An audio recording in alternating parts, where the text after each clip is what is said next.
Horas Batahaganupan. Bapak Ibu yang terkasih dalam Yesus Kristus,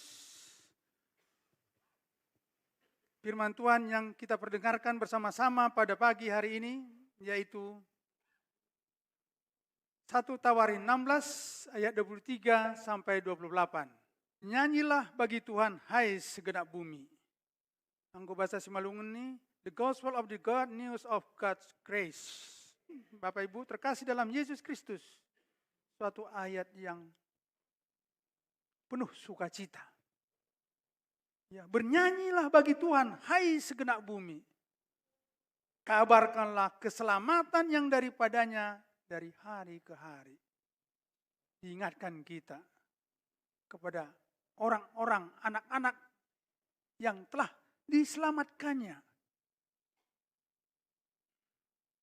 Slide. Bernyanyi, memuji, dan bersyukur kepada Tuhan harus menjadi gaya hidup bagi kita sebagai orang-orang percaya. Ya. Ayat ini mengatakan tadi bahwa bernyanyi, memuji, dan bersyukur kepada Tuhan harus menjadi gaya hidup bagi kita sebagai orang-orang yang dikasihinya. Hidup dalam pengenalan akan Allah akan membawa sorak-sorai, syukur dan pujian. Inilah hal yang dapat kita renungkan melalui ayat tadi. Sungguh begitu indahnya hidup di dalam dan bersama-sama dengan Tuhan. Kita hidup dan berjalan bersama Raja Penguasa alam semesta. Perikop yang kita baca tadi ingin menyatakan bahwa nyanyian pujian Daud kepada Allah ketika membawa tabut perjanjian ke Yerusalem. Umat mengakui bahwa Tuhan itu adalah Raja atas segala bangsa dan segenap alam semesta. Pertanyaannya kita sekarang, apakah yang mendasari Daud bernyanyi dan bersyukur bagi Tuhan? Mengapa kita perlu bernyanyi dan bersyukur bagi Tuhan? Pertama, kita bernyanyi dan bersyukur untuk keselamatan yang Tuhan sudah anugerahkan kepada kita. Kita bernyanyi dan bersyukur untuk keselamatan yang Tuhan sudah berikan secara cuma-cuma ke dalam hidup kita.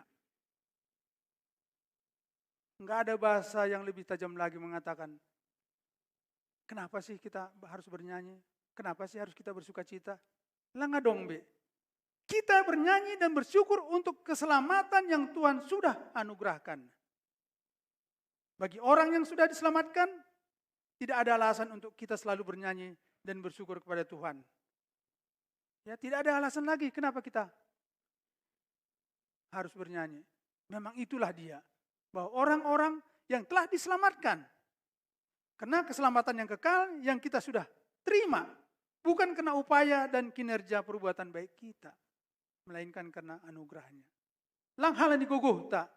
Bukan karena kehebatan kita, bukan karena kepintaran kita, bukan karena kekuatan kita, bukan karena kekayaan kita, bukan karena kemiskinan kita, supaya kita dikasihnya. Tapi semuanya itu adalah anugerah. Dengan cuma-cuma. Secara manusia wajar. Kalau kita diberikan sesuatu dengan cuma-cuma, pasti kita bersuka cita. Iya ya, kok bisa ya? Lah kan. Kalau bahasa ini hitan, iya ya, aduh, suka cita banget ya. Aku enggak dikenalnya, aku enggak ini, kok bisa ya? Itu baiknya dia sama saya.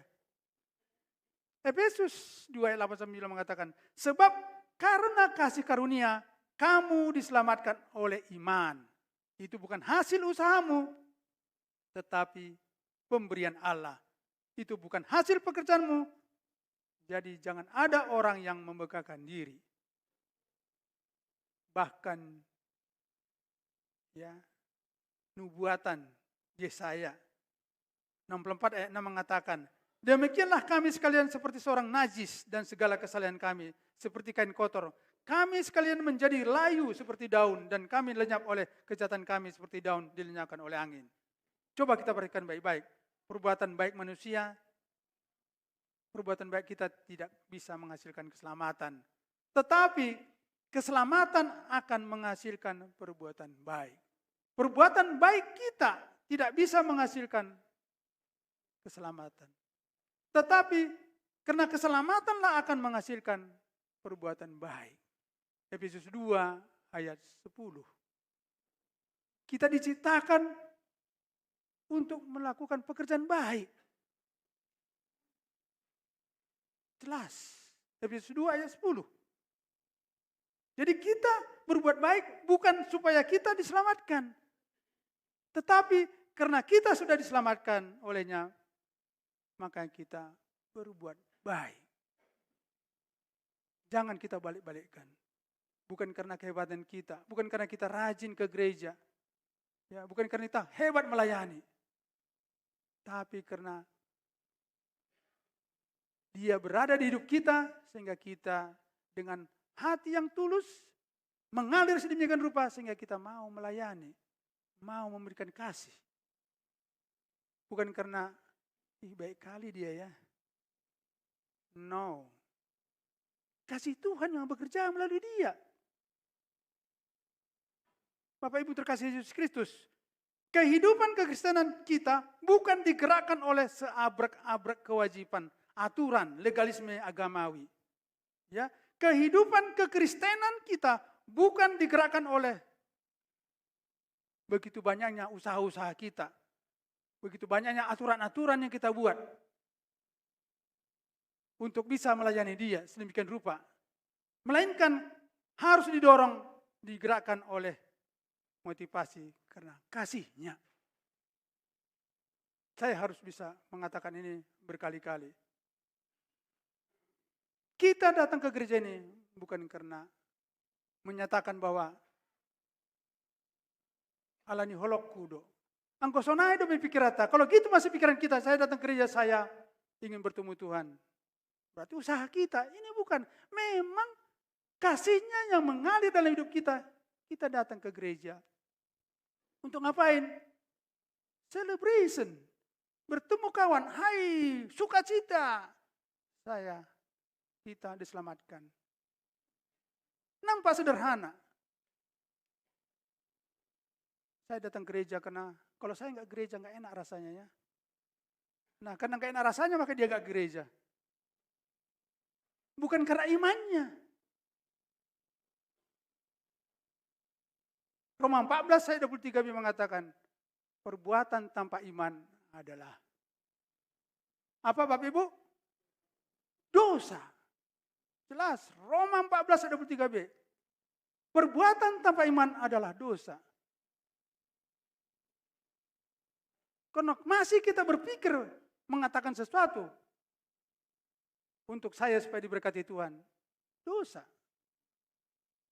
Ya, karena perbuatan kita tanpa iman. Tapi karena iman kita, bagaimana ini menyatakan hidup kita? Lang boy tahatang doa hata-hata. Mengalir tuh genupai. Jangan kita tanya, ini karena iman saya enggak saya ke gereja ini? Ini karena, makanya saya katakan tadi, aduh indah sekali bersama Dia. Kita beribadah, memuji dan bersyukur karena kasih-Nya kepada kita. Karena kasih-Nya, supaya kita jangan, bukan berarti supaya kita lebih dikasih lagi, tidak. Kasih-Nya ngeklop, titik. Saya mengasihi engkau. Lang boy tawar-tawar. Sampai berapa hebat pun kita berusaha untuk Dia lebih mengasihi kita. Itu pemahaman yang salah. Karena memang kasih-Nya sudah titik sama kita. Kasih yang kekal. Kasih yang tak berkesudahan. Kasih-Nya dari barat sampai ke timur. Timurnya timur, gak tahu kita sampai di mana. Itulah kasih-Nya kepada kita. Jadi ulang biar beta, lang holong bi Tuhan buatku. Alang yalap Bapa nami. Lang holong be, alang yalap. Firman Tuhan mengatakan demikian. Halani holong ni dohubata. Dipanggil. Orang yang kita cintai ke hadapan Dia. Karena kita akan bertemu juga bersama Dia nantinya di sorga. Bersuka cita. Kenapa bisa gitu? Jangan tanya. Situ oleh Girsang. Tasuk kubana. Tuhan masih. Tertulis semua di Alkitab. Sukacita. Ya kaya? Senantiasa bersuka cita. Kita berdoa bukan supaya Tuhan semakin sayang kepada kita. Melainkan karena Tuhan sudah sayang kepada kita. Mindset kita harus mau. pengenalan akan dalam kepada Tuhan. Inilah dia. Kita berdoa bukan supaya Tuhan semakin sayang kepada kita, melainkan karena Tuhan sudah sayang kepada kita. Kita memberi bukan supaya diberkati oleh Tuhan. Kita memberi karena kita sudah diberkati oleh Tuhan. Banyak pemahaman, aku akan kasih ini, aku akan kasih supaya aku diberkati terus. Gini. Pokoknya berikan sekian persen dari kamu. Kamu akan berlipat-lipat akan diberikannya. Ya berarti maretong itu kita hutu hatta. Berarti kita berhitung sama Tuhan dong, berhali-hali. Mana kasihnya? Kita memberi karena kita sudah diberi. Bukan kita memberi supaya saya makin diberi lagi. Dia yang tahu kebutuhan kita. Karena dia telah mengasihi kita. Karena kasihnya sama kita supaya kita diberinya sesuai dengan apa yang kita butuhkan. Kalau diberikannya kepada kita yang tidak sesuai butuhkannya, makanya kita pun akan mengalami hal-hal yang tidak sesuai dengan firman-Nya. Jadi berterima kasih kepada Tuhan. Tuhan, aku gini. Tuhan. Kalau kita masih banding-bandingkan diri kita sama orang lain, berarti kita masih berhitung-hitung dengan Tuhan. Tuhan, sana kok bisa gini, aku kok masih gini aja ya. Tuhan tahu apa yang harus diberikan kepada kita. Kenapa? Karena kita adalah anak kekasih-Nya. 1 Yohanes 4 ayat 19 mengatakan, kita mengasihi karena Allah lebih dahulu mengasihi kita. Kita mengasihi Tuhan bukan supaya Tuhan mengasihi atau tambah mengasihi kita. Kita mengasihi Tuhan karena sebelumnya Tuhan sudah mengasihi kita. Saya ulang kembali lagi.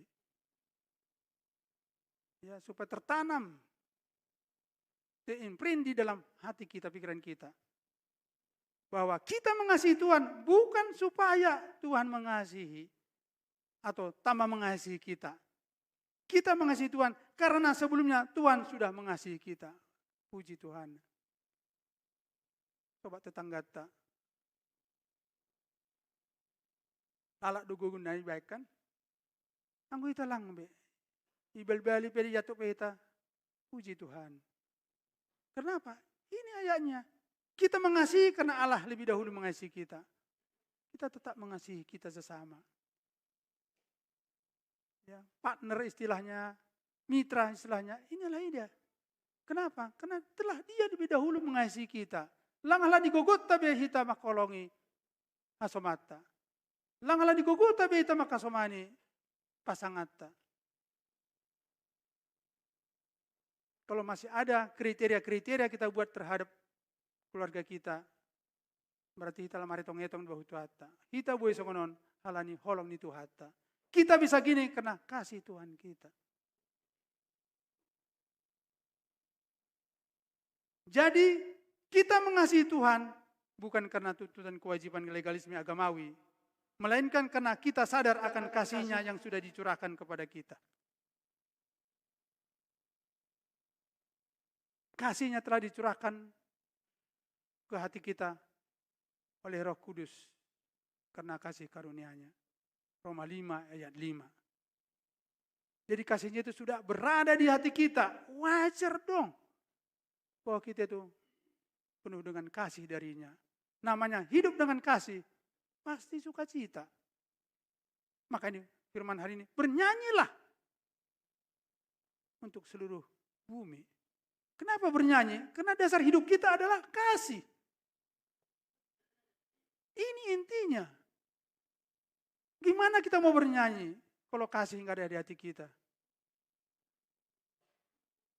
Pasti marah-marah. Kenapa? Nggak ada kasih. Pasti bersungut-sungut. Kenapa? Tidak ada kasih. Lalak do menuntuti. Ya masih mau songonon. Kenapa aku gini ya? Kenapa aku gini? Coba kalau hari sukacita. Kenapa? Karena kasih.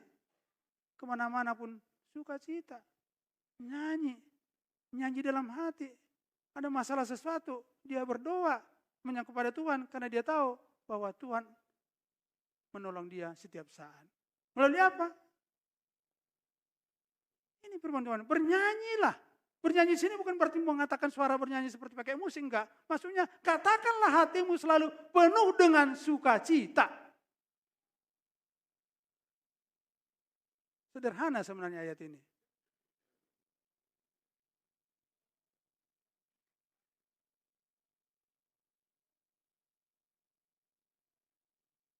Next. Yohanes 13 ayat 34. Aku memberikan perintah baru kepada kamu, yaitu supaya kamu saling mengasihi sama seperti aku telah mengasihi kamu. Demikian pula kamu harus saling mengasihi. Ayo silakan. Perintah baru loh ini. Ya, bukan perintah lama. Perintah lama sebelum Yesus mati di kayu salib. Kasihilah sesamamu seperti engkau mengasihi dirimu. Sekarang tidak itu lagi. Kasihilah sesamamu seperti saya mengasihi dirimu. Seperti Yesus telah mati di kayu salib untuk menyelamatkan kita. Coba kita pikirkan. Kasihnya begitu luar biasa. Sehingga dia mengorbankan anaknya yang tunggal yang dikasihnya untuk menyelamatkan kita dari dosa.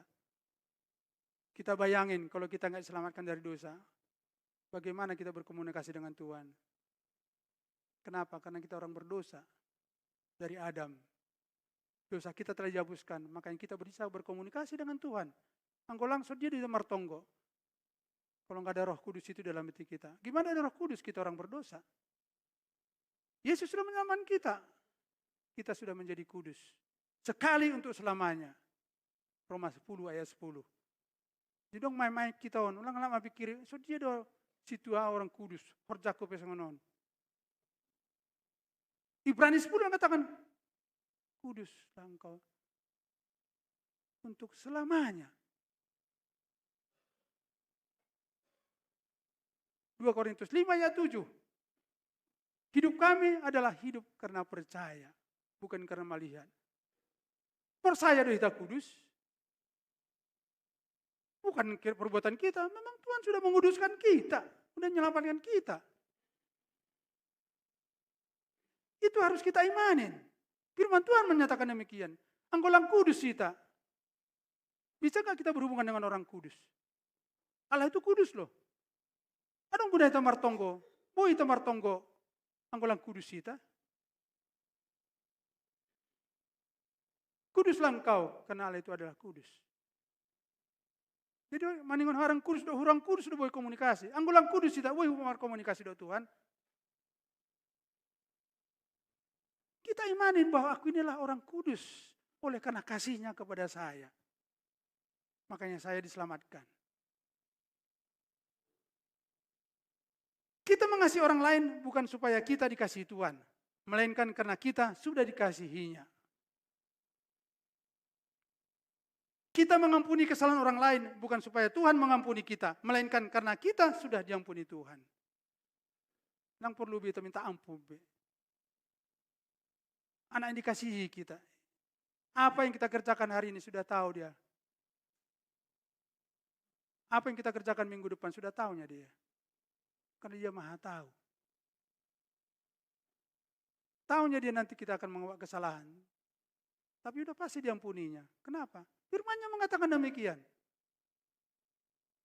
Di Roma 8 mengatakan, siapa yang bisa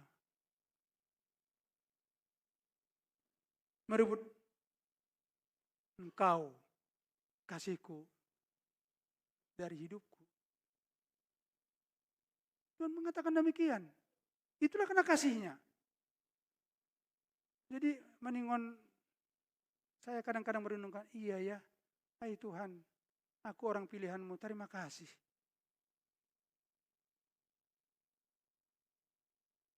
Next.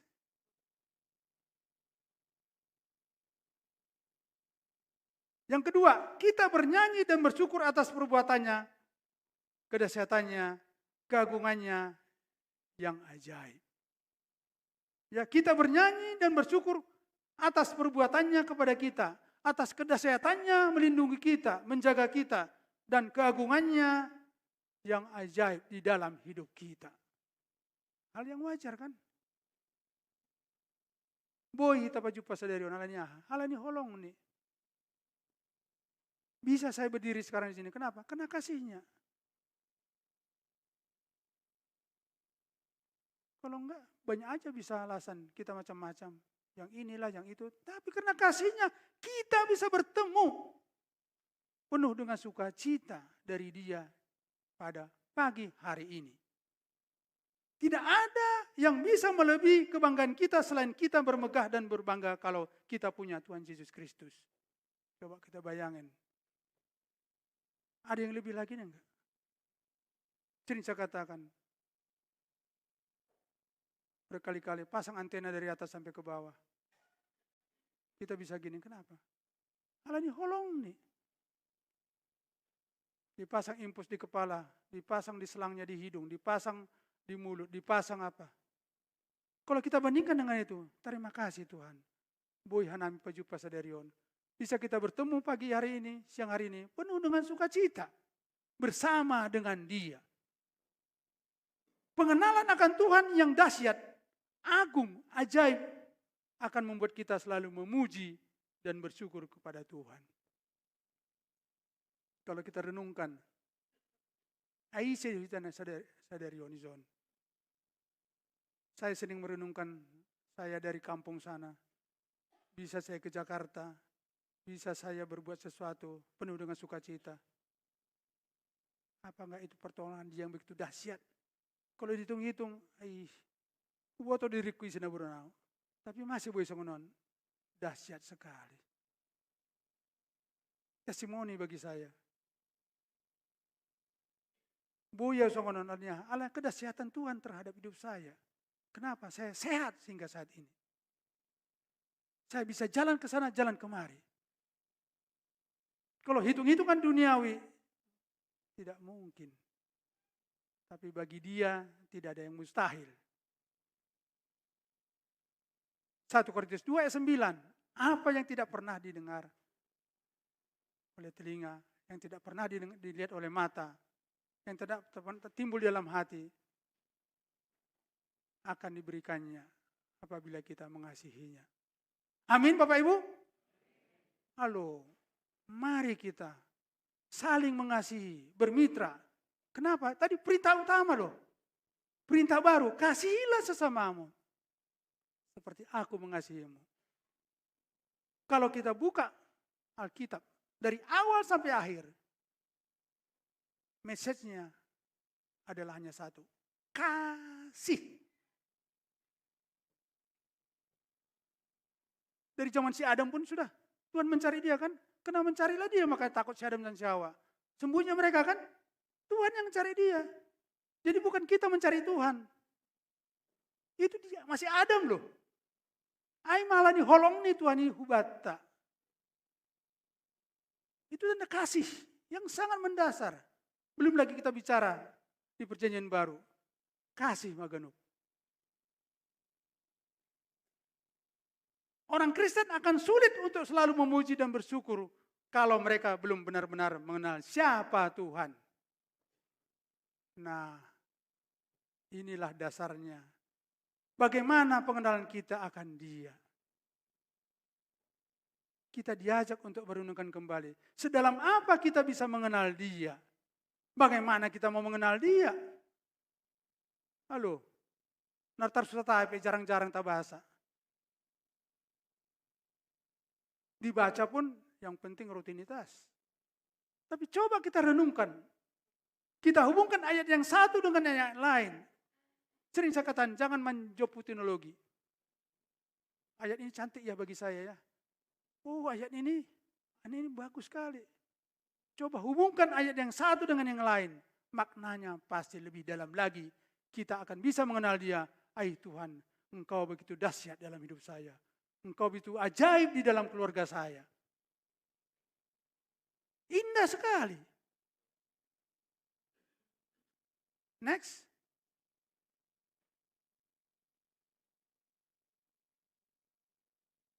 Yeremia 9:23-24. Beginilah firman Tuhan. Ya. Janganlah orang bijaksana bermegah karena kebijaksananya.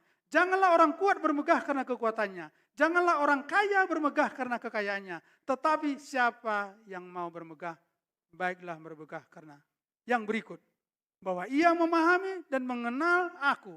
Bahwa akulah Tuhan yang menunjukkan kasih setia, keadilan, kebenaran di bumi. Sungguh semuanya itu kusukai, demikian firman Tuhan. Ulang tepat tuduh halani hajagwata. Tadi saya sampaikan, semuanya ini adalah bermegah di dalam Dia. Halani bahana do kita bui songonon. Kita diingatkan kembali. Saya diingatkan kembali. Iya ya. Ternyata saya tadi marah. Ya salah saya ya. Jangan tunggu sampai matahari. Nah. Anggolang do lalak do muruk-muruk. Lalak do marsungut-sungut. Sadarion asokot haduan. Lalak do. Back to the Bible. Kita masih punya jiwa, punya perasaan, punya hati. Pasti ada bentrok. Tapi mari kita undang Roh Kudus tetap bekerja di dalam hidup kita. Sonasa Roh Kudus percaya. Pasomal-somal lalak. Berkomunikasi mutata. Baca Alkitab. Renungkan. Indah sekali. Sebagai orang percaya kita harus terus bertumbuh dalam pengenalan akan Tuhan. Karena mengenal siapa Tuhan itu berarti mengenal siapakah diri kita. Ya, karena mengenal siapakah Tuhan itu berarti mengenal siapakah diri kita. Angku ngedas mahujai. Aihlakan. Pastilah kita berterima kasih lala. Bersyukur dalam hidup ini. Indah sekali. Pasti kita mencari terus. Iya ya. Kok ayat ini kok bagus ya. Enak kali. Aduh. Jadi lang boy na tabaybayin. Memang mengalir dalam hidup kita bagaimana kita bisa mengenal Dia lebih dalam lagi. Next. Hosea 6 ayat 3. Marilah kita mengenal dan bersungguh-sungguh mengenal Tuhan. Hosea 6 ayat 6. Pengenalan akan Tuhan lebih daripada korban-korban bakaran. Apa yang dimaksud dengan korban-korban bakaran? Korban bakaran di sini maksudnya berbicara tentang aktivitas kekristenan. Aktivitas atau kegiatan-kegiatan pelayanan gereja kita. Ya, jangan sampai orang Kristen begitu sibuk dalam kegiatan-kegiatan atau aktivitas-aktivitas gereja. Tapi mereka tidak mengenal Tuhan dengan benar. Mari kita renungkan kembali. Ini kata-kata yang sangat, ya. Hosea 6 ayat 3 mengatakan, mengajak kita, marilah kita mengenal dan bersungguh-sungguh mengenal Tuhan. Ayat 6 mengatakan pengenalan akan Tuhan, ya, kita disuruh mengenal, tapi dengan sungguh-sungguh. Tapi ayat 6 mengatakan pengenalan akan Tuhan lebih daripada korban-korban bakaran. Korban bakaran maksudnya sini adalah perbuatan-perbuatan yang kita lakukan di dalam hidup kita. Termasuk mapelayan atai gereja. Aku maning rajid doi gereja bah, maning sokonodo, ase dapat pasu-pasu. Itu yang dikatakan korban bakaran. Kenapa? Karena pengenalan yang lebih dalam lagi kita belum dapatkan. Siapa sebenarnya Dia di dalam hidup kita? Ini yang saya katakan, mari kita merubah paradigma kita. Mari kita renungkan kembali hidup kita. Ini dia dosonarion. Iya kan? Apakah korban-korban bakaran yang saya berikan terus itu sudah menyatakan bahwa saya betul-betul mengenal Tuhan? Ya, jangan sampai orang Kristen begitu sibuk dalam kegiatan-kegiatan aktivitas-aktivitas gerejawi. Tapi mereka tidak mengenal Tuhan dengan benar. Hati-hati, kita nggak boleh menghakimi. Tapi mari kita renungkan kembali. Sejauh apa sih saya bisa mengenal Tuhan? Sejauh apa sih saya bisa mengenal kasih Yesus yang mati di kayu salib demi untuk saya? Slide selanjutnya. Yang ketiga, menyampaikan kabar baiknya. Jadi tadi judulnya bernyanyilah untuk Tuhan. Kenapa kita harus bernyanyi? Yang ketiga adalah untuk menyampaikan kabar baiknya. Sebenarnya inilah intinya. Orang tahu tanpa saya banyak ngomong. Tapi dengan kelakuan saya, dengan gaya hidup saya, dengan apa? Tetangga kita tahu, ini pasti orang Kristen deh.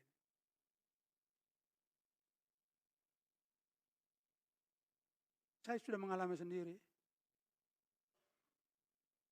Ya, saya latar belakang medis, pasien saya puji Tuhan gitu dalam hati saya. Marta kulutnya Thomas, puji Tuhan pikir saya. Ya mungkin tahu dia dari bahasa-bahasa kita, dia tahu. Ini pasti deh. Bukan puji Tuhan, haleluya pula katanya lagi.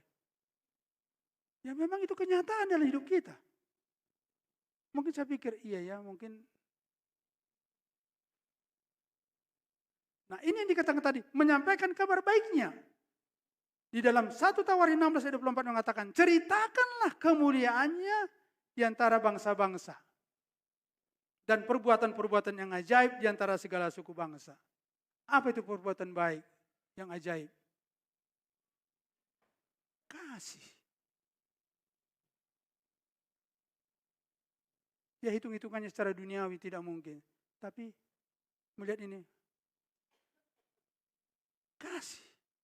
Sebagai orang-orang yang sudah diselamatkan dan yang sudah dikasihi Tuhan dengan kasih yang kekal, tugas kita sekarang adalah untuk menceritakan atau memberitakan kabar sukacita, kabar baik tentang Tuhan Yesus Kristus.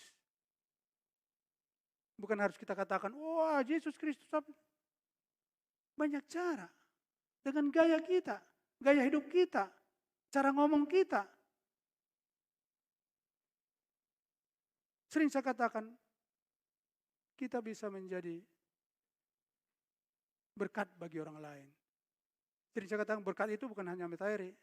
Yang berkat dari kata-kata kita, dari bahasa kita, dari senyum kita, dari ngomong kita. Kita menjadi berkat kepada kawan-kawan kita. Jangan jadi pecundang. Iya, anggo ngaroa bion, surusan mau pestone. Contoh. Itu yang dikatakan tadi, menyampaikan kabar baiknya. Kenapa menjadi berkat? Karena di dalam hati kita tetap ada kasih. Apa ini hurang nih halang? Karena kita punya kasih. Iya ya. Nggolang nong kasih. Hudi pak makin aja. Ngaluja-luja diri sama son-son, main-main kau. Kenapa? Ya kembali cerita tadi. Kalau sudah kasih di dalam hidup kita,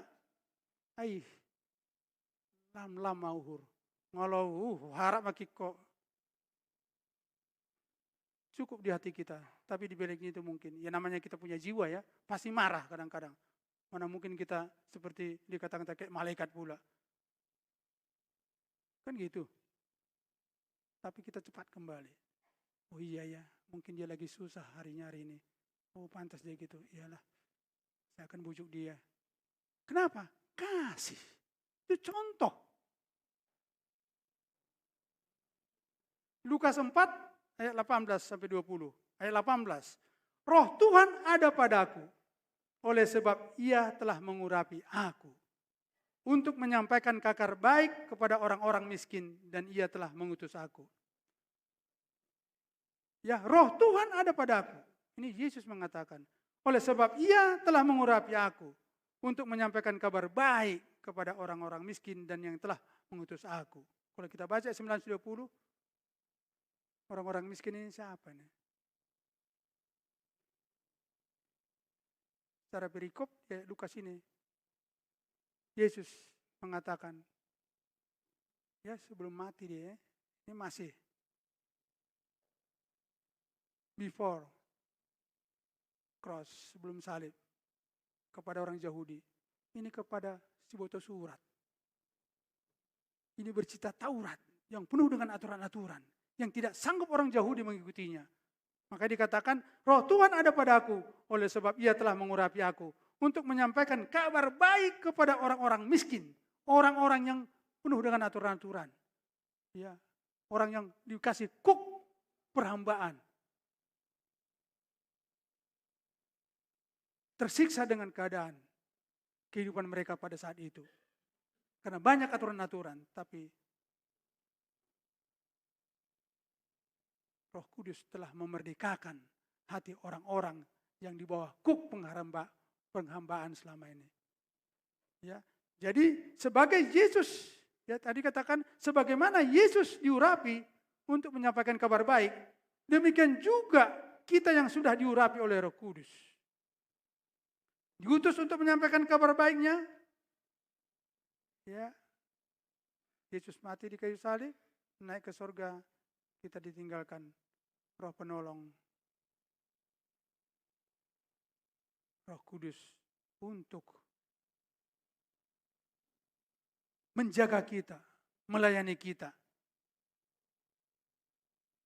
Ya, kalau kita lihat Kisah para Rasul 1 ayat 8. Kalau kamu akan menerima kuasa, kalau Roh Kudus turun atas kamu. Kamu akan menerima kuasa apabila Roh Kudus turun akan kamu. Kamu akan menjadi saksiku di Yerusalem, Yudea, Samaria, dan sampai ke ujung bumi. Mari Roh Kudus di bagas dirita. Bapak Ibu? Amin. Kita orang percaya Roh Kudus ada dalam hidup kita. Dan kita menjadi saksi. Dan kita mempunyai kuasa. Ya, Kisah para Rasul 1 ayat 8 kata, Roh Kudus ada di tubuh kita, maka kita menjadi saksi di Yerusalem, Yudea, Samaria, dan sampai ke ujung bumi. Saksi Roh Kudus itu ada di hidup kita. Apa itu Yerusalem?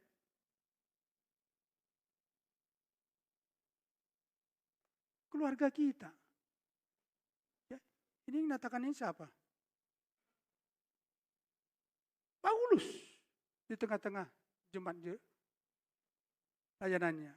Yerusalem itu adalah, kalau kita aplikasikan hidup kita, adalah diri kita di tengah-tengah keluarga. Apa kita bisa jadi saksi di dalam keluarga kita? Yudea, tetangga. Kita bisa jadi saksi di tetangga kita. Samaria, lingkungan kita. Bisa kita saksi dalam lingkungan kita. Dan sampai ke ujung bumi, kemanapun kita pergi ke ujung dunia ini, kita menjadi saksi, kita akan diberi kuasa. Kenapa? Karena Roh Kudus ada di dalam hidup kita. Tuhan, mari kita renungkan hidup kita. Nah dia itu jadi saksi, namang guluan. Kita sudah alamin, cuman kita tidak rasakan. Pasti deh. Saya renungkan, iya ya, kok bisa gini ya. Kok saya pergi kemari kok jadi bisa gini ya. Ya siapa yang bekerja ya? Rasanya aku gak mampu pada saat itu, kok bisa gini ya? Kenapa? Saya lihat hidup saya ke belakang lagi. Mari kita lihat ke belakang lagi. Apa karena kehebatan kita bisa gini? Halah nih holong nih. Karena dahsyatnya dia melindungi kita. Amin Bapak Ibu? Tuhan, betul-betul kalau saya renungkan, iya, sonang nih nama Tuhan Yesus on. Lalak mar mak. Amin, Bapak Ibu saudara-saudari. Maka saya katakan bersukacita. Sukacita bagaimana? Sukacita dia berada di hidup kita. Lang kita bimar horja bagas derita. Dia yang bekerja melalui hidup kita.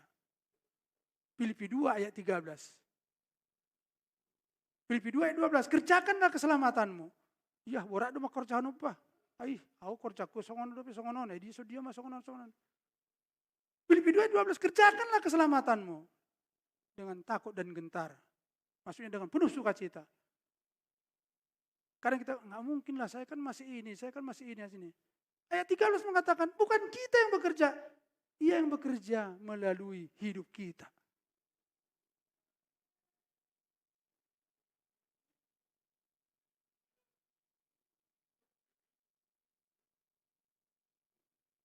Amin Bapak Ibu. Songona sip gedup puma. Lang halan jago atau bana dan marhor jai bagas dirita. Dia yang bekerja melalui hidup kita. Tertulis itu udah ngau. Angbau do ya. Kenapa? Karena Roh Kudus ada hidup kita. Kuasa diberikan kepada kita. Kita diutus untuk menyampaikan kabar baik.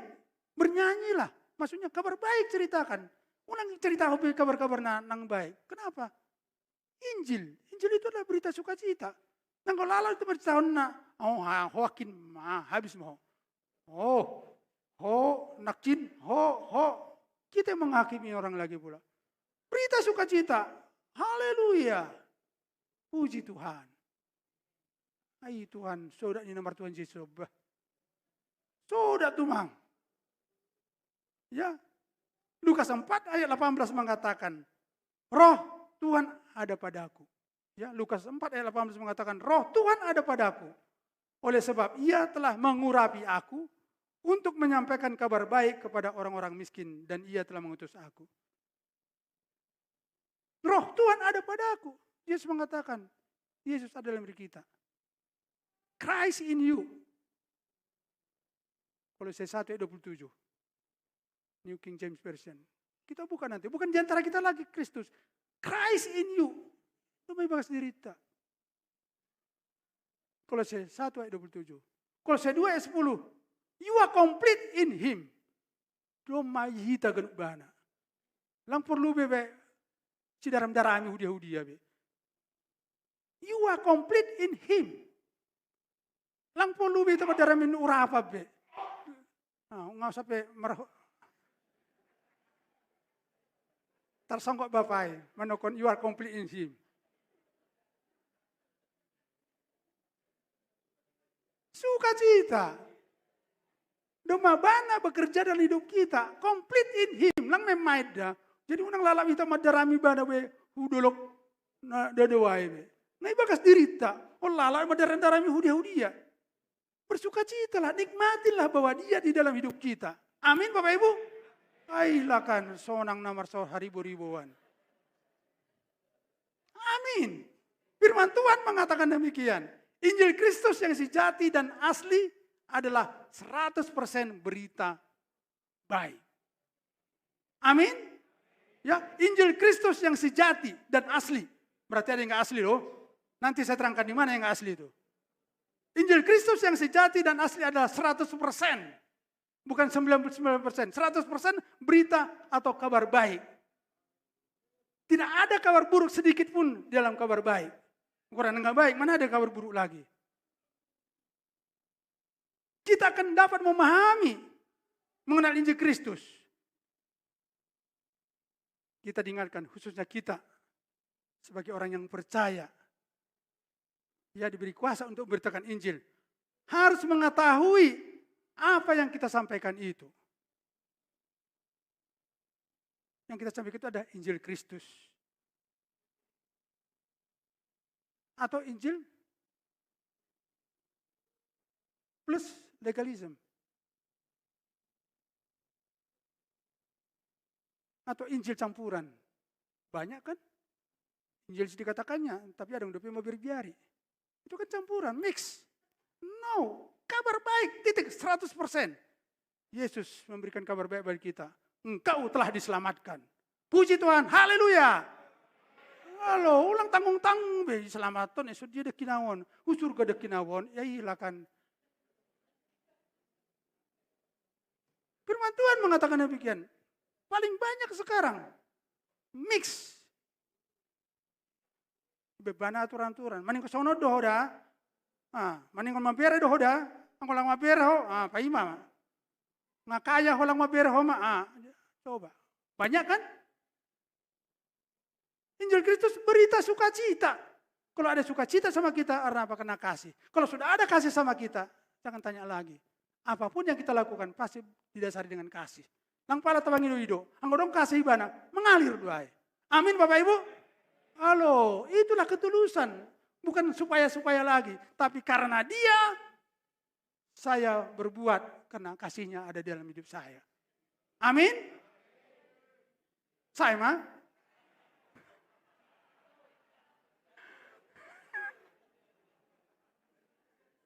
Injil Kristus 100% baik. Injil Yesus Kristus bukan tentang kabar baik plus kabar buruk. Ya, jangan mau kita diganggu lagi. Baik-baik, anggodong aturan-aturan. Hujai ho. Macam-macam po. Kristus. Berita sukacita. Ya, sukacita terus. 80% penduduk dunia, ini jurnal saya baca. Penyebab utamanya tidak lepas daripada faktor psikologis, kejiwaan. Sakit apapun itu, tidak lepas daripada faktor kejiwaan.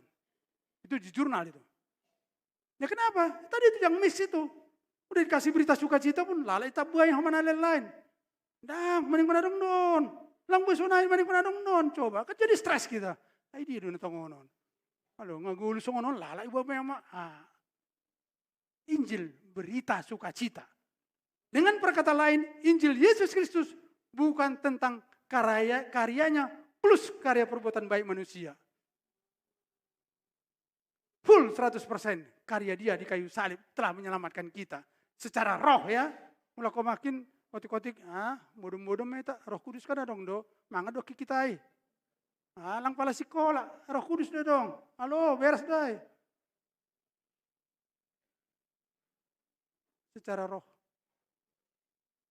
100% iya. Tetapi pikiran, jiwa, perasaan. Siapa orang yang tidak bekerja tidak akan makan. Tapi ingat, apapun yang kita kerjakan, divine intervention. Pertolongan Tuhan tetap bersama kita. Bicara Roh Kudus, 100% bagian dia. Pekerjaan, kita kerja, dia bersama kita. Bahasa Simalungun divine intervention ini. Jadi penyertaan dia tetap dalam hidup kita. Tuhan sudah mengurapi kita untuk menyampaikan kabar baiknya. Yesus diurapi oleh Bapa dengan tujuan untuk menyampaikan kabar baik, bukan kabar buruk. Sama halnya Roh Kudus mengurapi kita bukan untuk mendakwa, menuding-nuding dosa orang lain dengan kabar buruk. Ulang be menghakimi kita. Ulang oke, anak tongong pihak ngasongono korjam nobros songonon. Ide boy tetap menghakimi orang. Ya, jadi seharusnya kita menyampaikan kabar baiknya.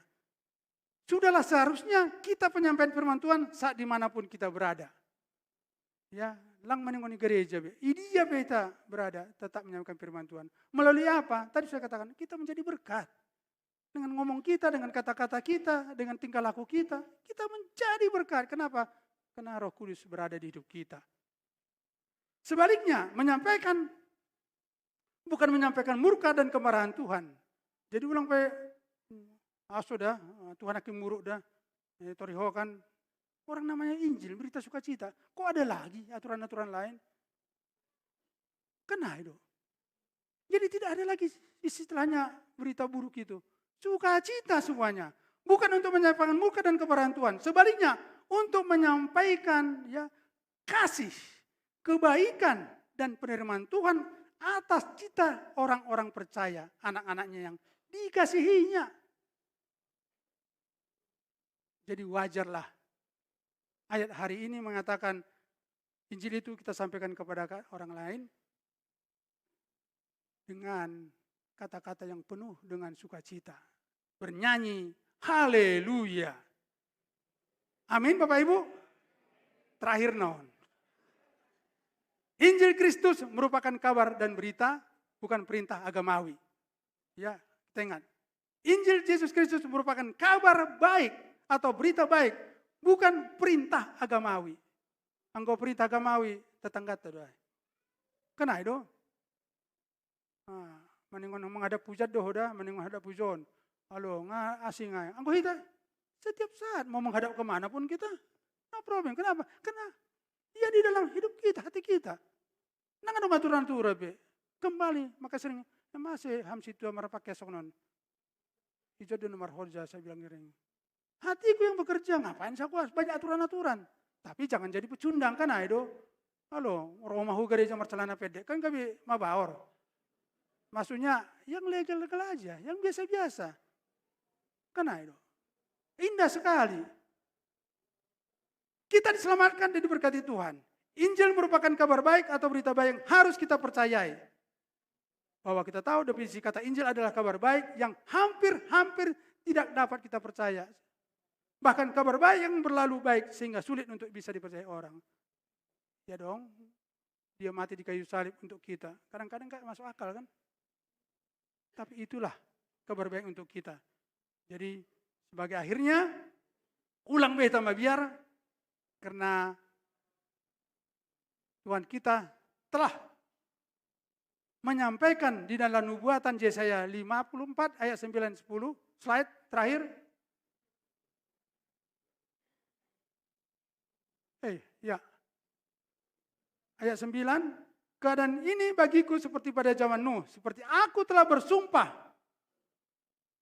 Ya, ini Tuhan mengatakan ini. Aku telah bersumpah kepadanya bahwa air bah tidak akan meliputi bumi lagi. Demikianlah aku telah bersumpah bahwa aku tidak akan memurka terhadap engkau dan tidak akan menghardik engkau lagi. Coba. Air bah terjadi, selesai, Tuhan mengatakan demikian. Aku tidak murka lagi. Sampai kapanpun. Itu nubuatan loh. Ya, jauh sebelum Yesus mati kayu salib. Sebab biarpun gunung-gunung beranjak dan bukit-bukit bergoyang, tetapi kasih setiaku tidak akan beranjak daripadamu. Ya, biarpun gunung-gunung beranjak dan bukit-bukit bergoyang, banyak kita ngomong kata. Tetapi kasih setiaku tidak akan beranjak daripadamu dan perjanjian damaiku tidak akan bergoyang. Firman Tuhan yang masih engkau. Biar behita be. Jelas. Yesus mati di kayu salib sudah digenapi demi selamat kita. Kasih yang kekal. Jadi Injil Kristus adalah 100% kabar baik. Injil Kristus merupakan pengumuman tentang segala sesuatu yang telah diselesaikannya oleh Kristus Yesus di kayu salib, di Kalpari. Dom masalose. Karena itu hatane. Dom masalose ganu. Ulang biarung bahak be macam-macam kita. Dom mau selesaikan. Pos mau hurmu. Horja ma horja naromban harus ini Bapakku. Karena itu. Terima kasih. Ando harma firman Tuhan hari ini bisa kembali merenungkan kehidupan kita bahwa Allah itu adalah Allah pengasih. 1 Yohanes 4 ayat 8, Allah itu adalah kasih. Apapun yang kita lakukan, hidup kita penuh dengan kasih yang telah dicurahkan di dalam hati kita. Amin.